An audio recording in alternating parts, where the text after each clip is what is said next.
이런 건강 정보 놓치지 않으시려면 구독 꼭 눌러주세요. 한국인의 밥상에 빠지지 않는 김치. 매일 드시는 분들 많으시죠? 그런데 충격적인 연구 결과가 나왔습니다. 김치 같은 짠 음식이 암 발생 1위 원인이라는 겁니다. 서울대 연구팀의 발표 내용. 지금 바로 알려드리겠습니다. 알림 설정도 함께 눌러주시면 감사하겠습니다. 무슨 일이 일어났나요? 서울의대 예방의학교실 박수경 교수팀이 연구를 진행했습니다. 한국인 암 발생의 6%가 식습관 때문이라고 밝혔습니다. 그 중에서도 김치 같은 염장 채소가 가장 큰 원인입니다.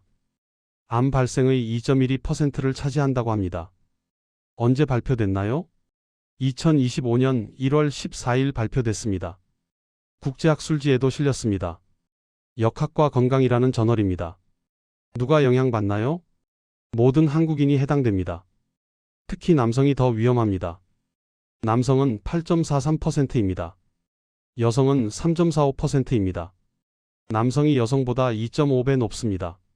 어떻게 연구했나요? 국민건강영양조사 데이터를 분석했습니다. 한국인 코호트 연구 결과와 결합했습니다. 2015년부터 2030년까지 예측했습니다. 식습관이 암에 미치는 영향을 추정했습니다. 왜 이런 결과가 나왔나요? 한국인은 짠 음식을 많이 먹습니다. 김치와 젓갈을 자주 섭취합니다. 염분이 위 점막을 손상시킵니다. 그래서 암 발생 위험이 높아집니다. 이번 연구는 매우 중요한 의미가 있습니다. 한국인의 식습관을 정면으로 다뤘기 때문입니다. 우리가 매일 먹는 음식이 문제였던 겁니다. 연구팀은 국민건강영양조사를 활용했습니다. 수천 명의 식습관을 분석했습니다. 그리고 암 발생 데이터와 비교했습니다. 2020년 기준으로 계산했습니다. 결과가 충격적이었습니다. 전체 암 발생의 6.08%가 식습관 때문입니다. 암 사망의 5.70%도 식습관이 원인입니다. 다른 나라와 비교하면 어떨까요? 미국은 5.2%입니다. 프랑스는 5.4%입니다. 한국이 조금 더 높습니다. 하지만 영국 9.2%보다는 낮습니다. 독일 7.8%보다도 낮습니다. 가장 큰 문제는 염장 채소였습니다. 암 발생의 2.12%를 차지합니다. 암 사망의 1.78%도 차지합니다. 단일 요인으로는 가장 높은 수치입니다. 두 번째는 채소와 과일 부족입니다. 암 발생의 1.92%를 차지합니다. 암 사망의 2.34%도 차지합니다. 흥미로운 점도 있습니다. 소고기와 돼지고기는 영향이 적었습니다. 암 발생의 0.10%만 차지합니다. 햄이나 소시지도 0.02%입니다. 서구 국가와는 다른 양상입니다. 성별 차이도 컸습니다. 남성은 8.43%였습니다. 여성은 3.45%였습니다. 남성이 약 2.5배 높습니다.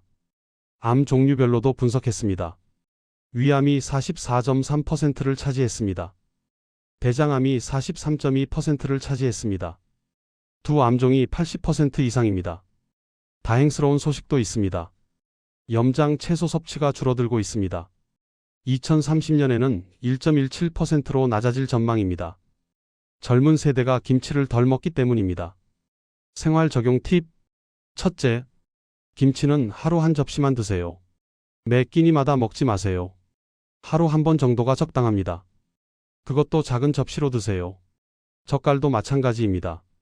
매일 먹기보다 가끔 드세요. 둘째, 국물 요리를 조심하세요. 찌개나 국에 염분이 많습니다. 국물을 적게 드세요. 건더기 위주로 드시는 게 좋습니다. 라면 국물도 남기세요. 면만 건져 드시면 됩니다. 셋째, 신선한 채소를 많이 드세요. 하루 5접시 이상 드세요. 샐러드나 생채가 좋습니다. 데친 나물도 좋습니다. 다만 양념을 적게 넣으세요. 소금이나 간장을 줄이세요. 넷째, 과일을 매일 드세요. 하루 2번 정도가 좋습니다. 사과나 귤이 좋습니다. 바나나도 좋습니다. 제철 과일을 고르세요. 가격도 저렴하고 영양도 좋습니다. 다섯째, 가공육 섭취를 줄이세요. 햄이나 소시지를 자주 먹지 마세요. 일주일에 한두 번만 드세요. 베이컨도 마찬가지입니다. 신선한 고기가 더 좋습니다. 닭가슴살이나 생선을 드세요. 여섯째, 외식할 때 주의하세요. 식당 음식은 짭니다. 맛을 내려고 소금을 많이 씁니다. 덜 짠 메뉴를 고르세요. 찜이나 구이가 좋습니다. 볶음 요리도 괜찮습니다. 일곱째, 조미료 사용을 줄이세요. 소금 대신 허브를 쓰세요. 마늘이나 생강도 좋습니다. 후추도 좋은 대안입니다. 간장은 저염 제품을 쓰세요. 된장도 저염으로 바꾸세요. 여덟째, 건강검진을 꼭 받으세요. 1년에 한 번은 받으세요. 위내시경이 중요합니다. 대장 내시경도 중요합니다. 50세 이상은 꼭 받으세요. 조기 발견이 생명을 살립니다. 이번 연구를 보면 복잡한 생각이 듭니다. 김치는 우리 문화의 상징입니다. 유네스코 문화유산이기도 합니다. 그런데 건강에는 좋지 않다니요. 물론 김치를 아예 끊으라는 건 아닙니다. 적당히 먹으면 괜찮습니다. 유산균도 많고 식이섬유도 풍부합니다. 문제는 과도한 섭취입니다. 반대 입장도 있습니다. 김치가 암을 예방한다는 연구도 있습니다. 발효 과정에서 좋은 성분이 생긴다고 합니다. 그래서 논란이 계속되고 있습니다. 하지만 이번 연구는 대규모였습니다. 국민건강영양조사 데이터를 썼습니다. 신뢰도가 높다고 볼 수 있습니다. 근본적인 질문이 생깁니다. 문화와 건강 사이에서 어떻게 균형을 잡을까요? 전통을 지키면서도 건강을 챙길 방법은 없을까요? 여러분은 어떻게 생각하시나요? 댓글로 의견 남겨주세요. 오늘은 식습관과 암의 관계를 알아봤습니다. 김치 같은 짠 음식이 암 발생 1위 원인입니다. 하루 한 접시만 드세요. 신선한 채소와 과일을 많이 드세요. 건강검진도 꼭 받으세요. 다음 시간에는 더 유익한 소식으로 찾아뵙겠습니다. 오늘의 톡뉴스였습니다. 감사합니다.